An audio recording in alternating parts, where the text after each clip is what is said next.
তখন মানে ওখানে থাকতে থাকতে মচমচে, বাড়ি আনতে আনতে একেবারে পুরো ব্যথাই না হয়ে যায়।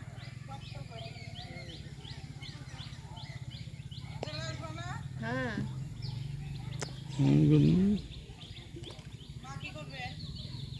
মাও চলে যাবে, কি করবে। আমার ভাই বলতেছে যে ইয়ে কাপড় চাপড় নিয়ে আসলে না, থেকে যেতে পারতো। যেভাবে আসার পরে তো বললাম না, মন ফুরফুরা হয়ে যায়।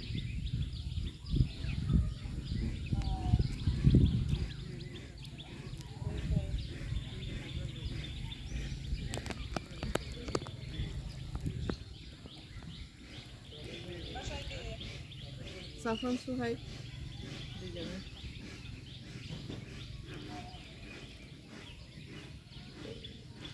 হাজেরা আসছে, হাজেরা এসে আবার বলতেছে কালকে বলে বাড়ি চলে যাবে।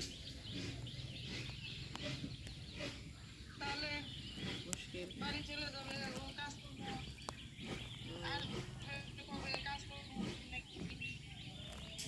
এছাড়া তুমি তো লোক দিয়ে যাও, মানে আমি তো এখন আর ওই ওদের যে জায়গা ছিল আলব্য, ওখানে তো আর থাকি না,